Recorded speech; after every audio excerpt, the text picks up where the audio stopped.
আজ আমি বানাবো আলু দিয়ে খুব সুন্দর একটা স্ন্যাক্স। তো আপনারা কমেন্ট বক্সে বলতে থাকুন আমি কি বানাচ্ছি, দেখি শেষ পর্যন্ত কারণটা ঠিক হয় যে আমি কি বানাচ্ছি এটা। তো এখানে আলু সেদ্ধ নিয়েছি, তার মধ্যে নিচ্ছি বয়েল কর্ন, সেদ্ধ করা ভুট্টা, আর নিচ্ছি ধনে পাতা কুচি, চিলি ফ্লেক্স দিয়ে দিলাম, আর দিলাম স্বাদ অনুসারে লবণ। এবার এর মধ্যে দিয়ে দেবো 4 থেকে 5 চামচ মতো কর্নফ্লোর। কর্নফ্লোরটা ঢালতে গিয়ে আমার হাত থেকে একদম প্রথমে হস করে পড়ে গেছিলো। এবার একটা চিজ কিউব নিয়ে এর মধ্যে ঘষে দিয়ে দিচ্ছি। চিজটা দিলে অবশ্যই এখানে চিজটা আপনারা ব্যবহার করবেন, তাছাড়া কিন্তু এই স্ন্যাক্সটা খেতে অতটা সুন্দর লাগবে না যতটা সুন্দর লাগার কথা। আপনারা অবশ্যই চিজটা ব্যবহার করবেন।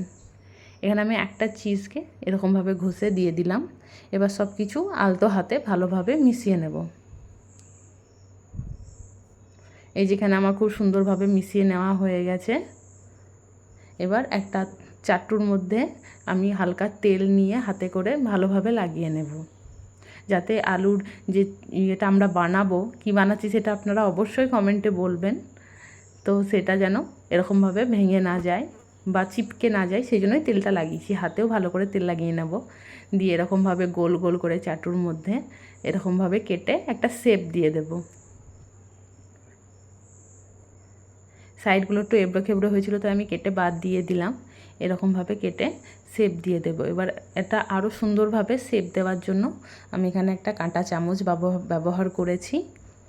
কাঁটা চামচটা এরকমভাবে মাথা দিয়ে হালকা প্রেস করলে খুব সুন্দর ডিজাইন চলে আসে। দেখুন কতটা সুন্দর একটা ডিজাইন চলে এসছে। এরকমভাবে খুব সুন্দর ডিজাইন চলে আসবে। এরকমভাবে বাকিগুলো সব বানিয়ে নেব, দিয়ে তেলের মধ্যে হালকা হালকা করে ভেজে নেব। এই যে এখানে আমি তেল গরম হতে রেখে দিয়েছিলাম। গ্যাসের ফ্লেমটা আমি মিডিয়াম রাখবো, না খুব গরম না খুব ঠান্ডা। এই যে দিয়ে তারপরে এক এক করে দেব, আর এই পটাটো স্ন্যাক্সটা বানিয়ে নেব। দিয়ে হালকা হালকা করে এপিট ওপিট উল্টে ভেজে নেব। এই যে দেখুন কত সুন্দর বানানো হয়ে গেছে।